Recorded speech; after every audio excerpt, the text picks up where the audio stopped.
Les voy a contar acá sobre un tema muy sensible. Llaman huachicol fiscal al robo de combustible. Es un muy terrible caso con intrigas y plomazos. Es defraudación fiscal y es delito federal. La mafia se roba el crudo hacia la nación vecina. Lo refinan en el gringo y lo vuelven gasolina. Lo refina el extranjero. Llega al puerto de Altamira en un buque que es carguero y el de aduanas no lo mira. Falsifican documentos para hacer fraude fiscal. Usan empresas fachadas y simulan que es legal. Te la venden como buena en las gasolinerías. La ganancia es muy obscena. Todo es una porquería. Es un robo a la nación. Es un fraude descarado. Es brutal la corrupción.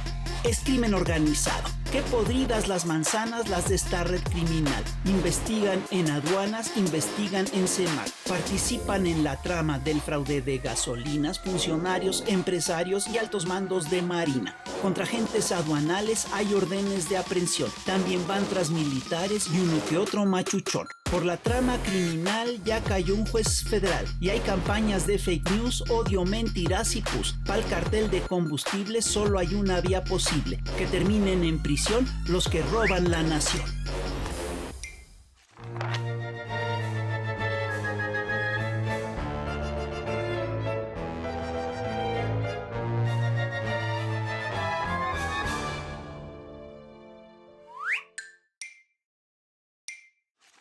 Pues sí, es muy terrible este accidente. Triste, trágico. Muy trágico.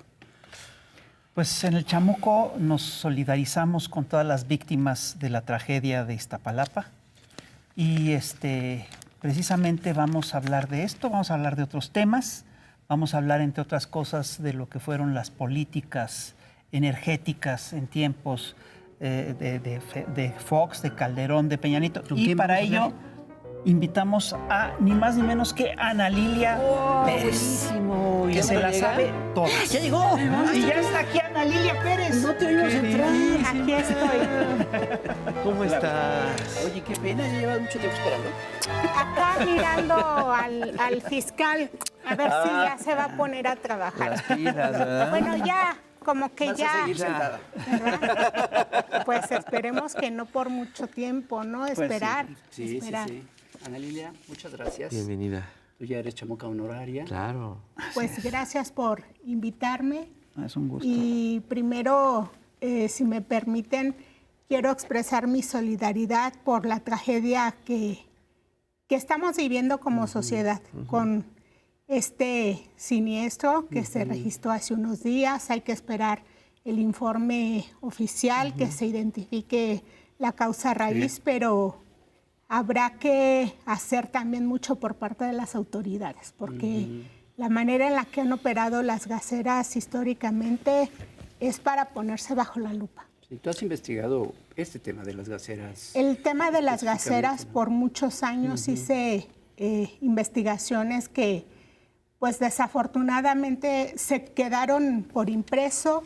En la red poco se puede ver de eso, porque incluso esas investigaciones periodísticas que en su momento se publicaron durante el Calderonato fueron blanco de represión por parte del Estado, de jueces, ¿De guerra judicial? de censura, de acoso judicial, donde, entre otras maneras de reprimir a quienes estábamos indagando esos temas, pues hubo una persecución tremenda que incluyó el obligar a que se bajaran muchas de esas publicaciones. Ay. Wow. Están las revistas, pero pues, en la hemeroteca. Sí, en el impreso, ¿no? En el quedó impreso, ahí como la parte revista Contralínea.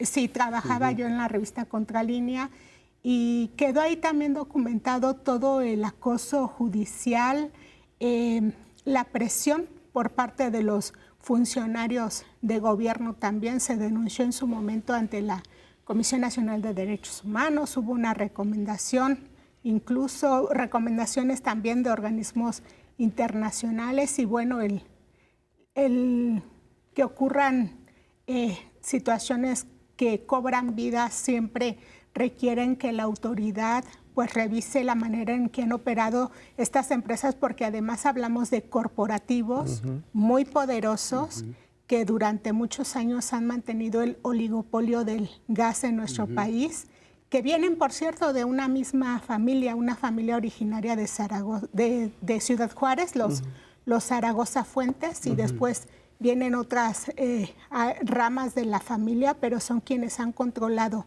la venta de gas. Y pues hace unos años se planteaba revisar esos oligopolios, y el revisarlos implica también que se revise cada una de las situaciones en las que operan, porque también los mecanismos que tienen para exigencia para con los trabajadores muchas veces no son apropiadas. O sea, ¿pero qué fue lo que tú revelaste que provocó esa furia? Bueno, lo que se reveló en su momento, entre otras muchas prácticas, era como el tipo de privilegios que se estaban dando a esas empresas.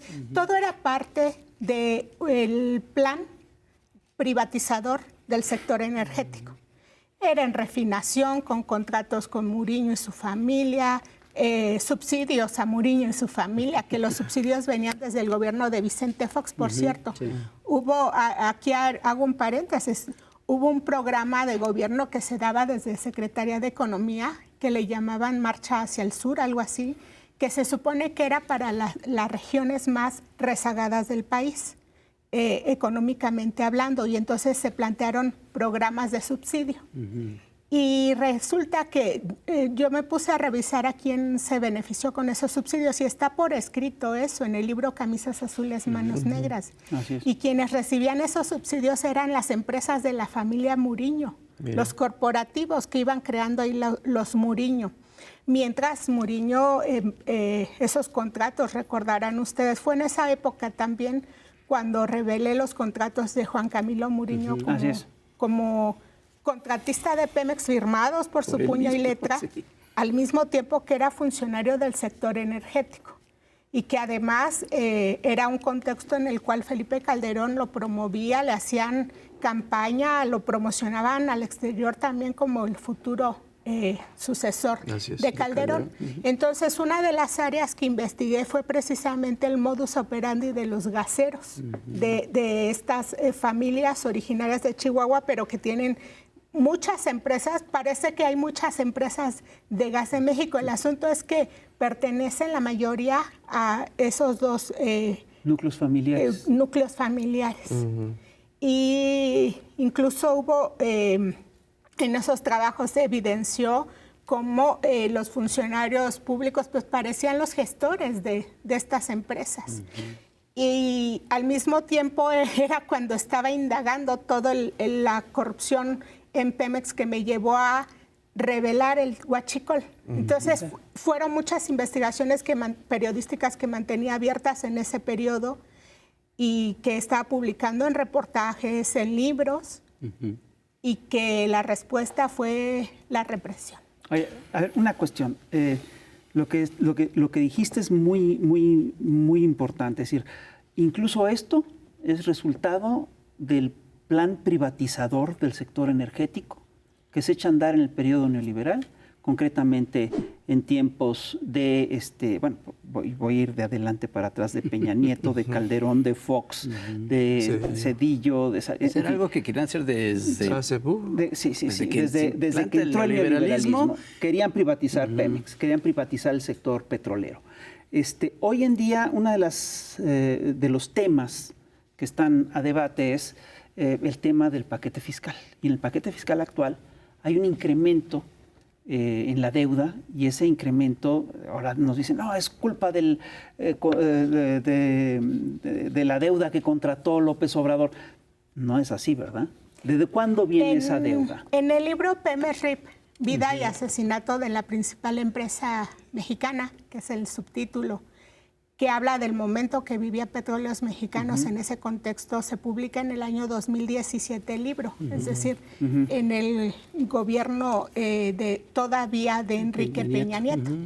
Y quien desee hojear ese libro, ahí se identifica que ya en esos momentos Petróleos Mexicanos se enfrentaba a la deuda histórica, la deuda récord, que no se correspondía con las promesas que resultaron fallidas de manera muy temprana del porqué de una reforma energética. Y me voy a regresar a este planteamiento del contexto de dónde se venía con Petróleos Mexicanos. Cuando comienzan en los años 80 todo este plan de privatización, y lo hemos planteado aquí en el programa cuando presento el libro Hijos del Neoliberalismo, ahí se va explicando cómo se privatizaron más de 1,000 empresas públicas. Y también se tenía la intención de privatizar Pemex y el sector eléctrico. En esos momentos en el sector eléctrico teníamos 2 empresas del Estado, que era la Comisión Federal de Electricidad y Luz y Fuerza del Centro. El hecho de plantear la privatización de Pemex públicamente podría generar pues, la oposición total y llevaría al PRI a un error tremendo discursivamente hablando. En esos momentos no se habló de que Pemex se privatizaría. Sin embargo, en la práctica se fue privatizando, al igual que el sector eléctrico. Yo fui documentando muchas de esas prácticas mediante las cuales se fue privatizando ambos ámbitos, todo el sector energético en México. El tipo de prácticas que incentivaban un contratismo voraz, pero que además ahí fue donde surge esta creación de empresas fantasma o empresas fachada que facturaban servicios que nunca se realizaban. En esa modalidad donde los funcionarios públicos recibían su tajada de los contratos o creaban empresas, a veces solo para facturar los recursos que saqueaban, o se tuvo casos ya de plano como el de un Francisco Labastida Ochoa en campaña, donde se le inyectan recursos directamente de Petróleos Mexicanos, claro, una triangulación que hizo el sindicato petrolero. O sea, ese tipo de prácticas era el día a día en Petróleos Mexicanos. En el sector eléctrico fue lo mismo. Fíjense, desde tiempos de Calderón, por ahí están varios reportajes míos que se pueden ver en la red, donde ya se hablaba de privatización de facto del sector eléctrico. ¿Mediante qué? Mediante aquellos famosos permisos de autoabastecimiento. O sea, les estoy hablando de investigaciones periodísticas que en tiempo real estaban documentando el desmantelamiento del sector eléctrico. ¿Qué pasa? Bueno, en vez de que con ese libro del Cártel Negro se le estaba diciendo periodísticamente al gobierno, oye, tú estás diciendo que estás declarando una guerra contra las drogas y resulta que acá los narcos, grupos del crimen organizado, delincuentes de cuello blanco, es decir, gasolineros, contratistas, mira de dónde están sacando dinero. En ese libro, año 2010, 2011, ya se dice el huachicol y el contrabando, esto que hoy llaman huachicol fiscal, contrabando. En ese libro se reveló también esa práctica y eran empresarios piperos de Tamaulipas, del grupo panista. No lo estoy diciendo en este momento, solamente está ahí por escrito. Les detenían pipas con contrabando. Ellos le llamaban combustible genérico en su momento. Y entonces les detenían esas pipas y ¿qué pasaba? Bueno, hacían ahí sus triquiñuelas para que les dejaran libres las pipas, los embarques. El que transportaban droga en buques, en barco, en pipatanques, eso se documentó en aquel libro. Entonces, se le estaba planteando periodísticamente lo que se debía atender. ¿Y cuál fue la respuesta de ese gobierno? Atacar a la periodista que había investigado todo eso. Lo he comentado, ha quedado ampliamente documentado, pero estos asuntos parece que hoy se están descubriendo para darle un uso político. Yo he planteado en muchas ocasiones que el peor error que se puede dar a el combate al crimen organizado es precisamente el uso político, porque entonces no avanzamos. En ese libro se planteaba ya, claro, requiere estrategias de Estado, sin que se manipule, sin que se le den sesgos, que se llegue hasta donde se tenga que llegar, como en este caso de si integrantes de la Marina están en estas prácticas, pues hay que detenerlos. Si lavan dinero para gasolineros, pues hay que desmantelar esas estructuras. Entonces, el planteamiento es que el tipo de investigaciones que se debe hacer por parte de la autoridad deben enfocarse mucho en la parte financiera, que es algo de lo que, por cierto, se está viendo en esta investigación. Okay. ¿Cómo la actual, identificaron la que está en curso. al personal que estaba incurriendo en estas prácticas corruptas? Al seguir la ruta del dinero. Claro. Que lo que gastaban Eso. no correspondía con sus ingresos legales. Perfecto. Y volviendo al planteamiento de la deuda, bueno, la deuda de Pemex es histórica, me refiero en cuanto al tiempo que se contrajo esa deuda. Ya estaba en esas cifras récord desde el gobierno de Peña Nieto y ahí quedó registrado. Hay que estar pendientes de cómo iba evolucionando esa deuda. Yo lo hice para las investigaciones que publiqué y pues claro, se vuelve el manejo de deuda mucho más costosa, como el caso del FOBAPROA. Claro. Se tiene que pagar porque son deudas que se contrae a nombre del país. Exactamente. Y entonces, si se dejan de pagar, ¿cuál sería el discurso?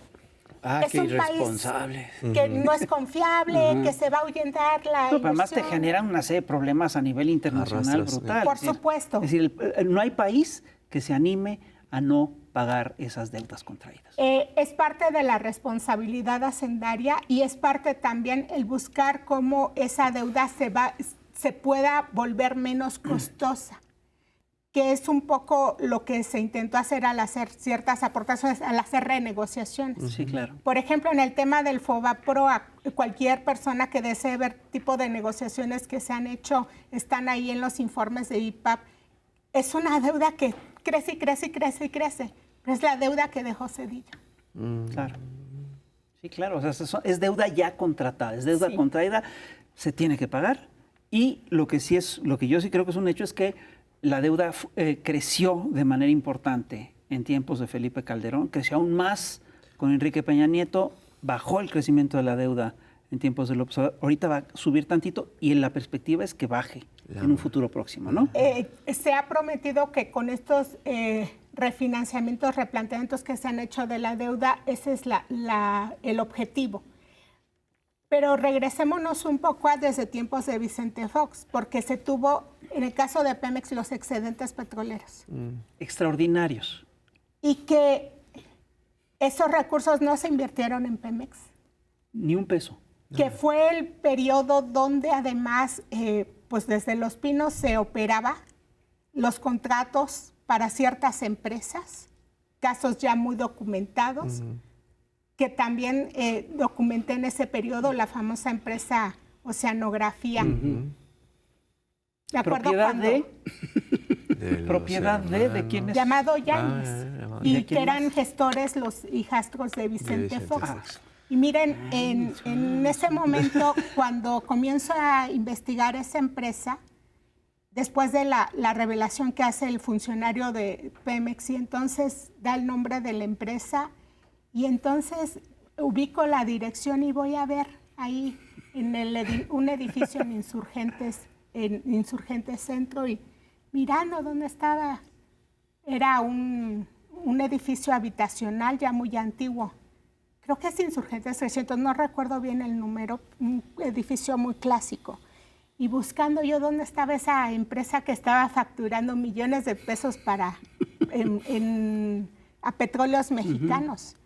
Y era una oficinita donde estaba una hojita de papel escrito a mano Oceanografía. No me digan eso. Es que eran austeros. Oigan, qué Fue la bárbaro. primera investigación periodística que se publicó revelando la existencia de esa empresa para la que operaban como gestores los hijastros de Vicente. Bárbara cosa. Vamos a un corte de estación. El primer corte, vamos a ver a la chamuca Cintia Bolio y regresamos. No se vaya porque ya se puso bueno.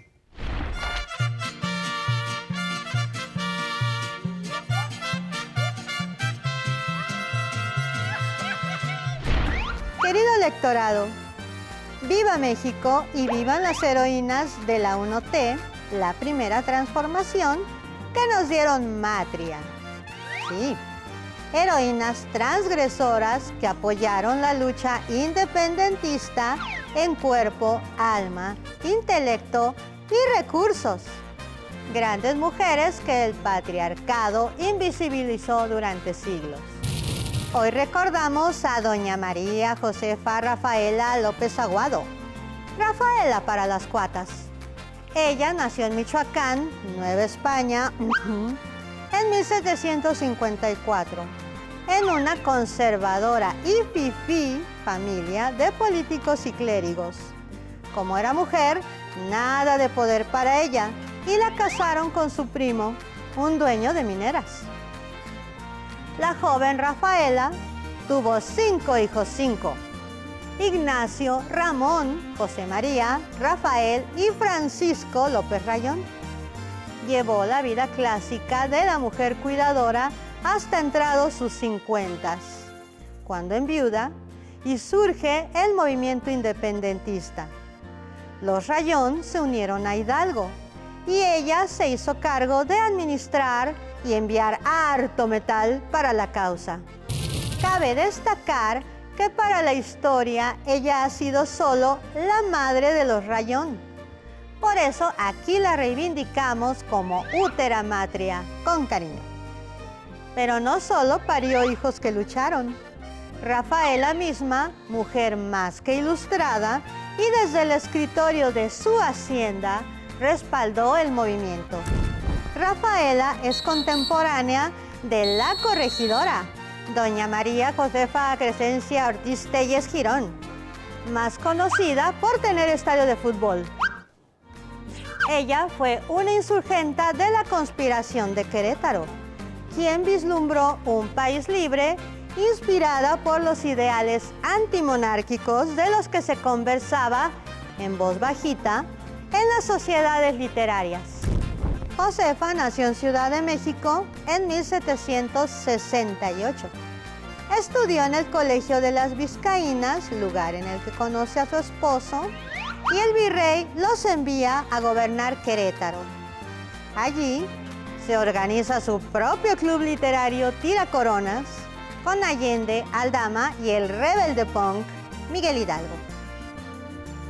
Lo poco sabido es que Josefa salvó la insurrección, a pesar de ser mal vista e inclusive castigada. El mismo año del levantamiento, la corona la encierra y es liberada hasta 1817.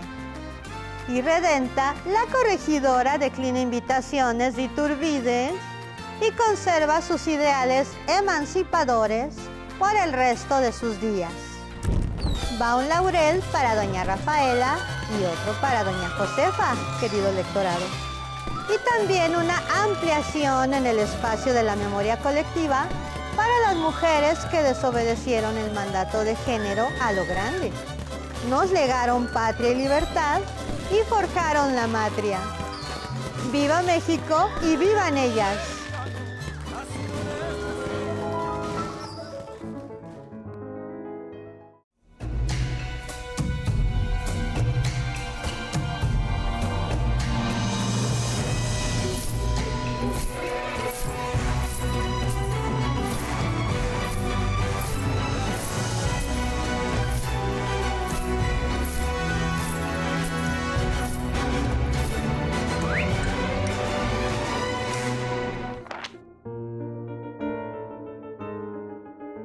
Bueno, y seguimos aquí en Chamuco TV platicando con Ana Lilia Pérez de contrabando de combustibles, de robos de excedente petrolero, de lo que fue la política privatizadora neoliberal en el sector energético.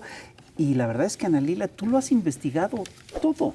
Mucho de lo que sabemos que ocurrió en ese proceso de la privatización, lo sabemos por tus reportajes, ¿no? Entonces, yo te quiero preguntar varias cosas. La primera es, ¿cuál fue el costo?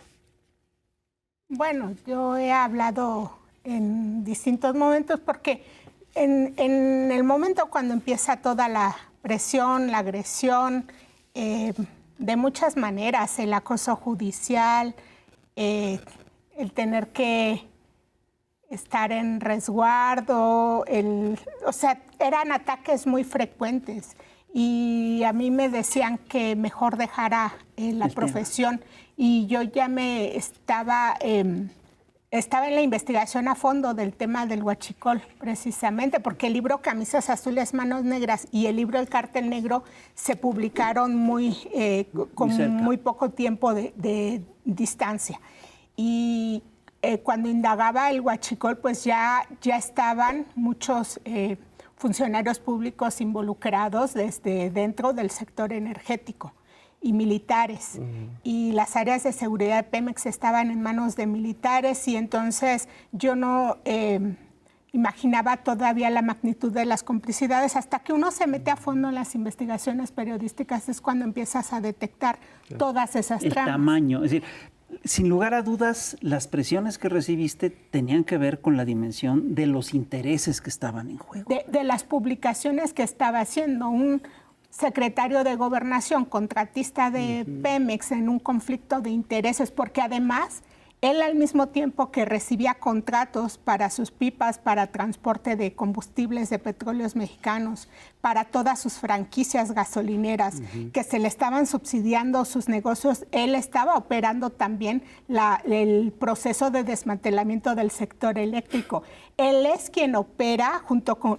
como brazo derecho de Felipe Calderón, todo ese entramado de los permisos de autoabastecimiento e incluso lo que ellos pretendían era desaparecer la Comisión Federal de Electricidad como desaparecieron Luz y Fuerza, para que todo quedara en manos de privados. Sí, porque Calderón es nombrado por Fox secretario de Energía con esa encomienda. Y con un subsecretario que era Juan Camilo Muriño. Claro. Ese mismo grupo, y César Nava, recuerdan, como abogado de Pemex, o sea, llevaba su equipo, que una vez ya en la presidencia empieza a operar con mayor manga ancha ese tipo de temas. Recuerden que en su periodo se planteó primero un proyecto de reforma energética, que después se concreta con Enrique Peña Nieto. Entonces, iniciamos esta revisión, este análisis con la intención de privatización del sector energético. En la práctica se iba llevando en refinación, en el sector eléctrico también, en el contratismo en plataformas, en dar entrada a empresas como la naviera esta Oceanografía, que tenía su oficinita ahí de papel, bueno, una hojita ahí. Y entonces, con este tipo de prácticas, empieza por debajo en las estructuras de menor nivel en el sector petrolero el robo de combustible, y va creciendo, se van vinculando empresarios gasolineros que vendían el combustible robado a Pemex y también el que se metía de contrabando, las mezclas genéricas. Y al mismo tiempo, pues los funcionarios que tenían cargos de mandos altos, pues empezaban a operar sus propios negocios y todo el proyecto de desmantelamiento. Entonces, pienso que el análisis, cuando analizamos el sector energético en México, se tiene que hacer un mapeo general de esos intereses, del tipo de políticas, del tipo de decisiones gubernamentales y por qué se toman esas decisiones gubernamentales, en síntesis de cómo se iba desmantelando todo el sector energético. Por eso no les importaba que Pemex se endeudara hasta niveles históricos. El asunto es dónde quedó ese dinero. Si desmantelaron prácticamente el sistema de refinación, lo subutilizaban. Y eso era una subutilización deliberada, porque en algunos momentos en que se daba presupuesto, por ejemplo, para el sector de refinación o de petroquímicas, se subutilizaba todo eso. Entonces, era una práctica totalmente deliberada que pues heredó un sector energético depauperado. Lo que es increíble es que Pemex fue la segunda empresa o la empresa más importante de América Latina durante muchos años. Por el yacimiento Cantarell, que era el segundo a nivel mundial. Pero además fue una empresa hiper rentable durante décadas. De cada peso que se gastaba en México, 40 centavos venían de Pemex. ¿Qué tanto tuvieron que hacer para quebrarla? Prácticamente, porque Aún así... Y eso fue deliberado, ¿no? Totalmente. O sea, si se leen los trabajos periodísticos, que además yo presento evidencia, documentos, se alude, incluso en algunas partes puede sonar técnico, porque se alude en el documento tal, en el oficio tal, se presentan. Cuando planteé Muriño, contratista de Pemex, conflicto de interés, están los contratos publicados. Claro. Están los contratos, de su puño y letra. Que fue algo de lo que me sorprendió un poco, por cierto, porque... Sí, porque es un cinismo ya. Porque los funcionarios solían utilizar préstamos o no firmar el documento. Siempre dicen, yo no firmé. O sea, casi que él firmó de las dos partes. Sí, en ese caso, él firmó como era contratista y era funcionario que operaba el desmantelamiento, la privatización del sector. Oye, y hubo un político, un líder de izquierda que tomó tu investigación, ¿no? Y le dio como difusión, enarbolando pues una lucha contra esta corrupción. Y después llegó a ser presidente de la República. Y mira que cuando muestra esos contratos que había publicado en la revista, las primeras amenazas que tuve fueron desde dentro de Petróleos Mexicanos. Yo lo denuncié también eso, por la publicación, por haber proporcionar esos contratos que ya había publicado en la revista. Estaba en ese momento en contralínea, por ahí quien desea verlo fue la portada de la revista en ese momento. Entonces, la respuesta, en vez de que el gobierno dijera vamos a revisar qué pasa acá, fue la represión. Pues sí. ¿Quién anda diciendo? ¿No? Eso es lo que y ahí era algo inobjetable, pues estaban los contratos firmados por mano propia. ¿Y tus investigaciones ayudaron a diseñar estrategias para detectar el huachicol, para detectar todas las tranzas que había, toda la corrupción, y ayudaron a diseñar una buena estrategia? Pero pues de pronto nos encontramos con un nuevo caso, el caso de los primos, que también has analizado. ¿Qué opinas de todo esto? En 2018 publiqué un reportaje, ya trabajaba en la revista Newsweek, y lo comento porque está ahí públicamente también, donde en esa investigación revelé el modus operandi del huachicoleo náutico, que involucraba funcionarios civiles y también parte de milicia y miembros de las Fuerzas Armadas, la propia CEMAR, que estaban indagando en esos momentos ese contrabando en la ruta del Golfo. Hasta un mapa presenté de cómo era esa ruta, está ahí, se revela esa ruta. Entonces, para mí resulta paradójico, y he planteado que ese caso de integrantes de una institución que ha tenido toda la respetabilidad en este país, y por eso es tan importante que se identifique a quienes estén participando al nivel que sea, o sea, llegar a fondo en la investigación, pues es una muestra del nivel de corrupción que puede permear en muchas áreas. El delincuente de cuello blanco es muy peligroso, ha sido muy peligroso en este país. Claro. Y si hay intereses económicos y si hay intereses también que lleven hasta el empresariado, hasta la política también, pues deben indagarse.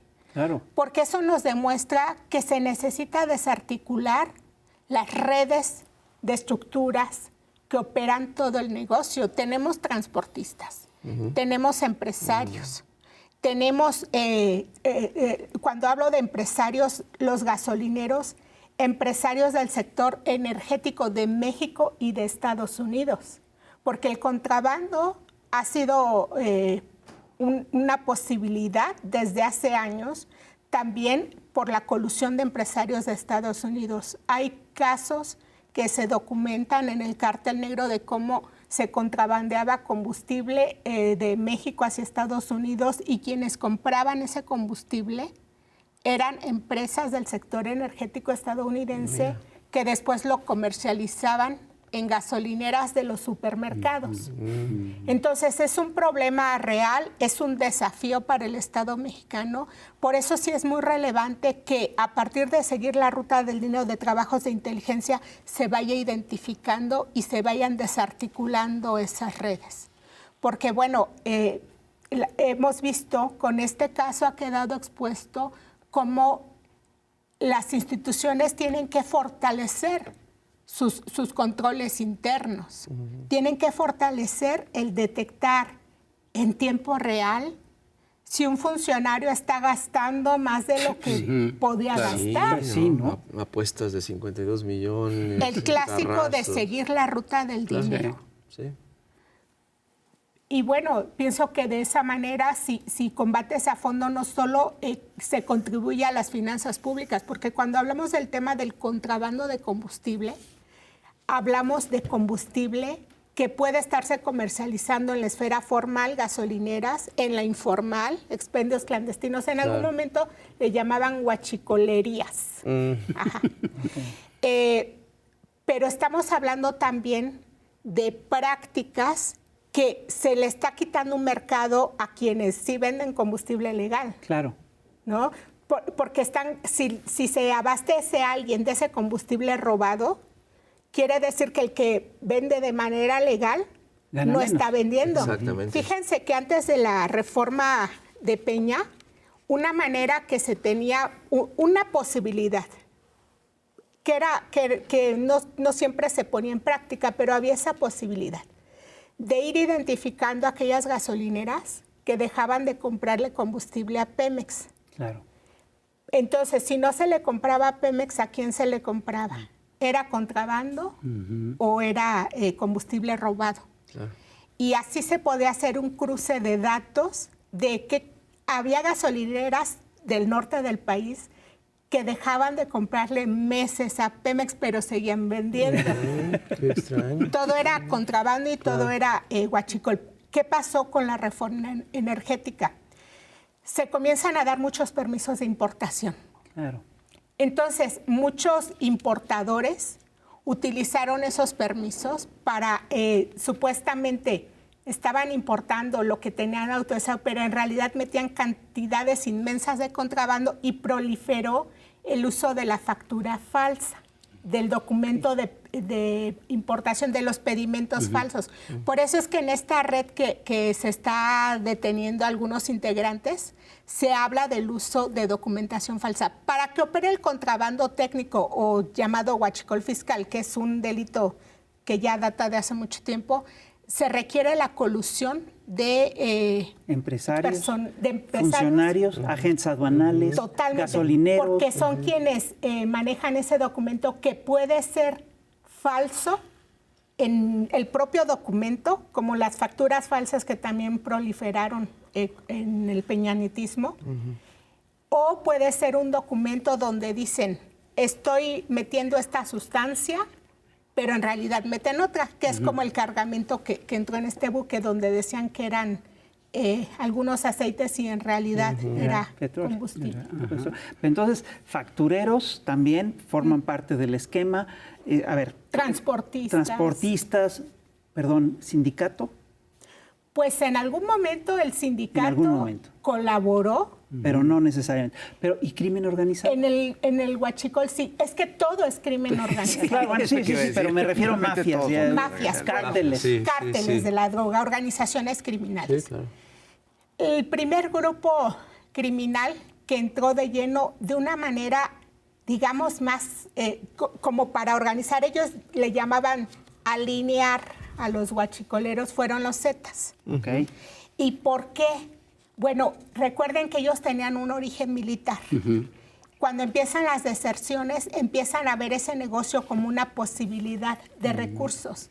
Claro. Y empiezan a cooptar a quienes se encargaban de la vigilancia en petróleos mexicanos, también militares. Hubo el involucramiento, la colusión de mucho personal de Pemex desde los años 2009, 2010, 2008, que empezaron a colaborar con ellos. Algunos sí era bajo mucha presión que se tenía. Por ejemplo, en toda la región de la cuenca de Burgos, había comandos que controlaban hasta pozos. Hubo trabajadores de Pemex desaparecidos en ese periodo. Y otros, pues, porque querían el dinero fácil. Así ocurrió también con los gasolineros.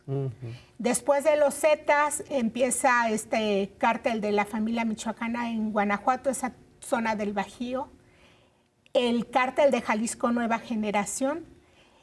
Surge ese grupo local que antes eran ordeñadores de ductos que trabajaban para el Cártel de Jalisco y luego se hicieron llamar Santa Rosa de Lima. Ok. Una vez publiqué un reportaje donde una persona que después también estaba buscando salir del país por las presiones que tenía, contaba cómo ellos estaban cooptados laboraban ahí en los grupos locales del Cártel de Jalisco. Después denunció y bueno, termina la familia ahí involucrada, pero el asunto es que ella comentaba cómo llega el Cártel de Jalisco Nueva Generación y empieza a presionarlos también para que trabajen para ellos. Y luego ellos ya decían, pero como nosotros somos originarios de acá, los tubos son nuestros. Claro. Entonces es una modalidad criminal que fue creciendo. Wow. Vaya. Vamos al segundo corte de estación y regresamos. No se vaya, por favor. Ahorita venimos.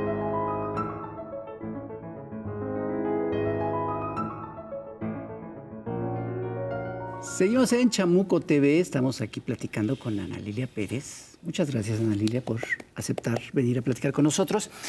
Pues ya hablamos bastante sobre el modus operandi que seguían todos estos, el crimen organizado finalmente, que involucraba, como ya bien enumeraba hace un momento el Fisgón, ¿no? A funcionarios, a aduanas, en fin, a toda una serie de personajes que actuaban así porque se sabían impunes. Esto que sucedió, este caso que se dio a conocer hace unos días, es de un grupo de gente que cree que seguimos en esas lógicas de antes y por eso seguían trabajando así pensando que iban a seguir siendo impunes. Porque ahora, bueno, también supimos que incluso el secretario de Marina del sexenio anterior le informó al fiscal sobre esto y eso ayudó a que se conociera.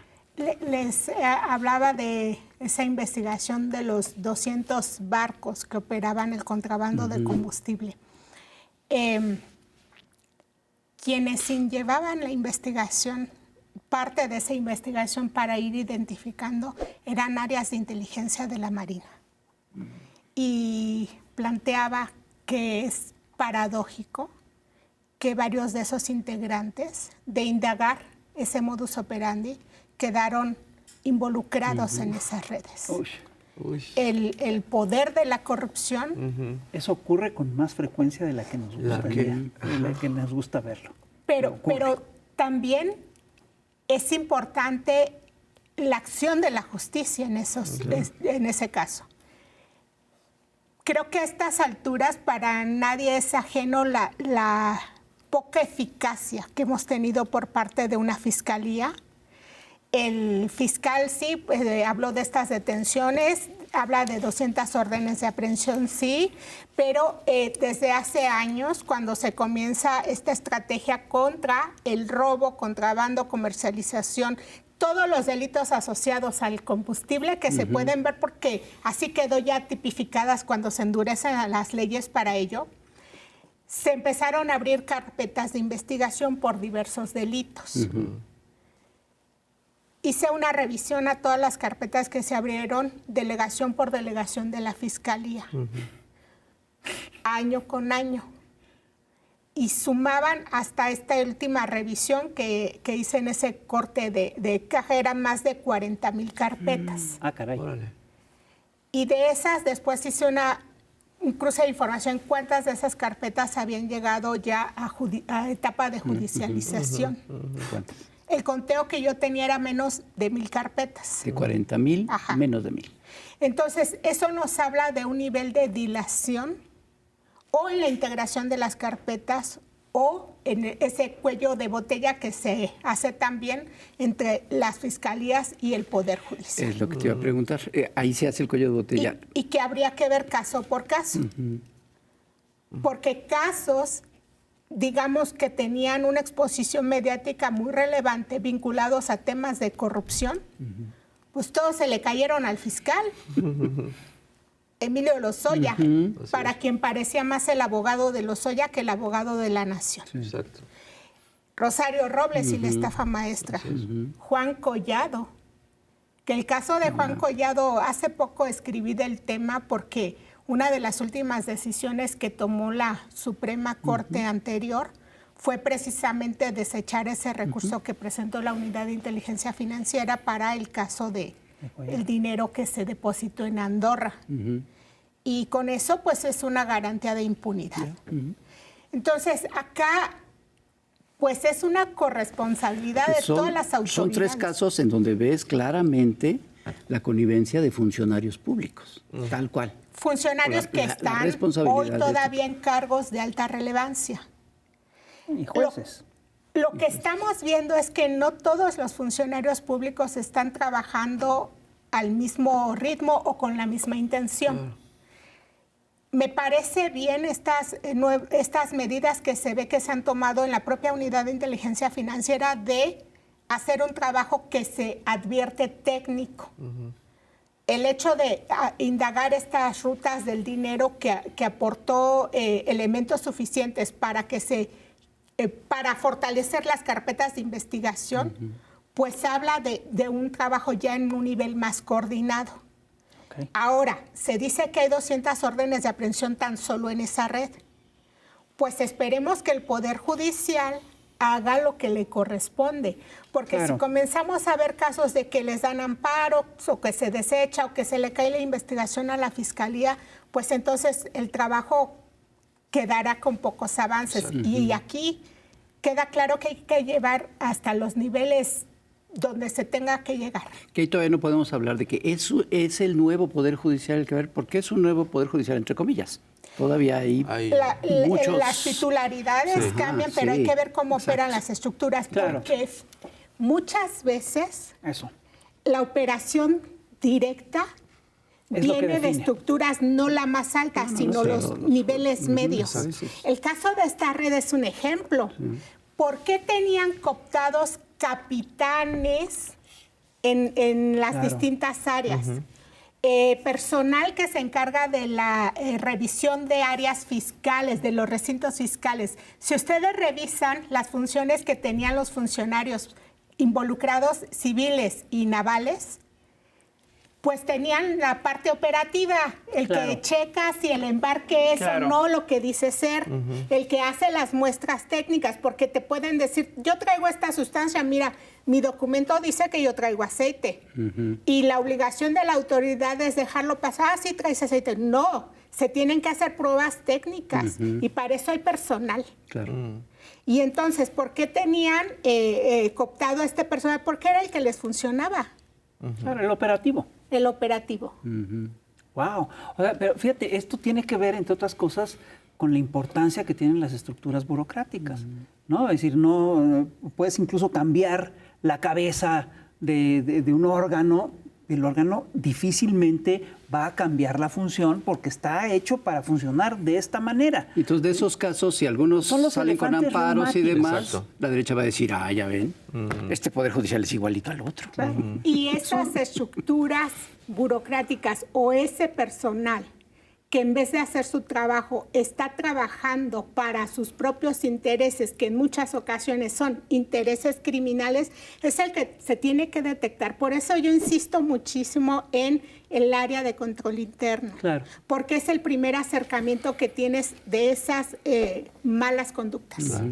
Y además es la única manera de que puedes romper todas estas inercias, que además hay una cosa que es muy clara.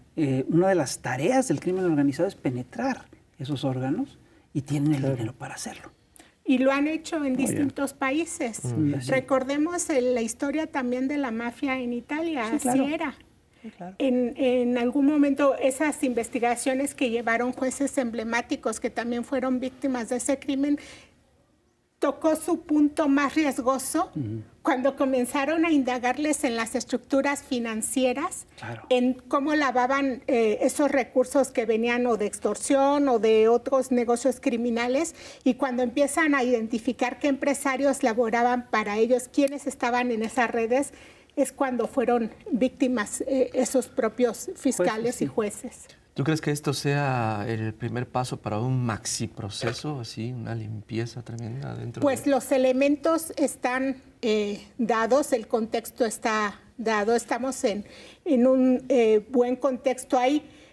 Por ejemplo, esas 40,000 carpetas de investigación, pues que se le dé celeridad a eso que se avanzó de hace unos años, porque no son carpetas que se van integrando, ¿no? Cuando se dice vamos a combatir el robo de combustible, el huachicol, y sí, el contrabando también, porque no es nuevo el tema del contrabando, y por más manipulación que se pretenda dar, a veces con una intencionalidad política, se debe ver el asunto como un problema serio, que lo es, pero que requiere estrategias de Estado donde el fiscal responda a los intereses de la nación y que cada uno de quienes integran todo este grupo que trabaja en combatir este delito o en que se procesen esos casos, pues lo haga de manera diligente. Y eso incluye, por ejemplo, el que se revise por qué no han extraditado todavía al general Trauix. Ya a su grupo de subalternos, algunos ya se les dictaron sentencias, pero él sigue ocultándose y sigue evadiendo la justicia. Recordemos que él era el encargado de la vigilancia de las instalaciones de los ductos de Pemex y desde dentro de Pemex colaboraba en esas redes criminales. Pues son las cosas que hay que procesar y que hay que acelerar. Y yo sí que una pregunta, ¿tú crees que para que este proceso no se detenga, sí es importante la vigilancia de la opinión pública? Siempre va a ser de la opinión pública. Cada vez veo yo una participación más por parte de la ciudadanía. Cada vez más interés en los asuntos públicos, porque además es algo que impacta directamente. Que a veces recuerda o nos recuerda como sociedad lo que se tiene que revisar, lo que se tiene que prevenir también. Y aquí volvemos al caso de la revisión que se debe hacer al modo en que han operado las empresas con el tema del gas, con el tema de manejo de combustibles, porque hemos tenido también episodios muy tristes en este país por deficiencias o saber si fue un tema también que implicó a quienes no supervisaron lo que tenían que supervisar. Eso debe quedar en una investigación de profundidad. Porque estos casos, casos como ahorita se juntaron, o hubo esa coincidencia del caso del buque que se detuvo y tal, y luego el accidente de esta semana, de la semana pasada. ¿Tú crees que sean un buen motivo para llegar para sanear, para corregir, para investigar? O más que si crees que lo sea, yo creo que lo es. ¿Qué posibilidades reales hay de que eso suceda? Porque es muy común que pasen esas cosas y que no pase nada. Están en manos de las propias autoridades. Se ha planteado, por ejemplo, en este mismo diario que tienen acá, vacíos en la regulación de pipas. Bueno, se tienen leyes en la materia. Hay que ver cuáles son esos vacíos y hay que ver el cumplimiento, porque en ocasiones se queda en la aprobación de la ley, sí, el endurecimiento de penas, las restricciones, por ejemplo, la circulación en ciertas vialidades, en ciertos horarios, pero el cumplimiento, ¿dónde queda? Y la vigilancia sobre ese cumplimiento, ¿dónde queda? Muchas veces la laxitud viene ya en quienes les toca supervisar. La supervisión debe ser en materia para prevenir, para tener cuidado. Se tiene que revisar también la manera en la que laboran los conductores, en que hacen ese manejo de combustibles, porque no es el primer caso tampoco en que hemos tenido un siniestro y cada una de las víctimas duele y exige que se investigue a profundidad. El hecho de que la empresa hoy diga, estamos dispuestos. No, señores, es su obligación. Además, estamos hablando de una empresa que es uno de los corporativos que se ha enriquecido de uno de los negocios más lucrativos que hay en este país, que es el negocio del gas. Bueno, hay que revisar en qué condiciones están operando. Así es.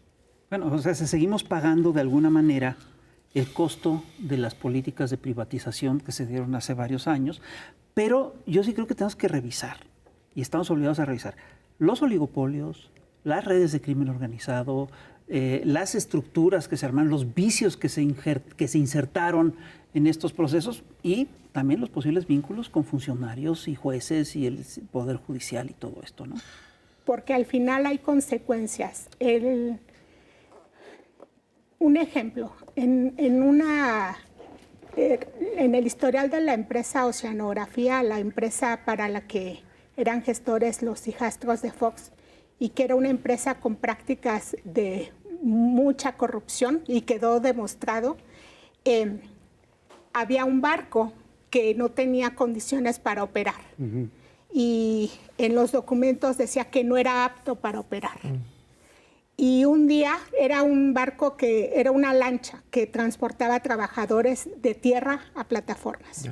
Y un día un funcionario le puso sí, borrándole el no, sí apto para operar. El barco salió, y se murió gente. tuvo un incidente y hubo lamentable pérdida de vidas. Porque un funcionario corrupto decidió cambiar aquel no por un sí. Y la corrupción cuesta vidas. Totalmente. Fue por un soborno. Criminal. Fue por un soborno, claramente. Presumiblemente. Ya nos vamos, compañeros. Ana Lilia, muchísimas gracias. Gracias, Muchísimas gracias. Vamos. Ya, dónde nos vamos? están diciendo desde hace horas, ya nos vamos, No, no señores y vi nada. señores. No, sí, perdóname. Ana Lilia, muchísimas gracias por No, darme la bienvenida gracias. a Ana tu Lilia, casa. muchas gracias. Señoras y señores, Nos veamos próximamente porque vas a sacar un libro, yo supe por ahí, entonces vamos a platicar un día de eso. Estamos preparando un libro que es un asunto que también hay que poner atención en ciertas tendencias que tenemos a nivel mundial. muy bien. muy bien. Bueno, esperamos con ansias. Muchas gracias, señoras y señores. Ya saben, otro programa para compartir, comentar, coleccionar y para que se cuiden mucho. Nos vemos a la próxima. Adiós, bye. Chao, chao.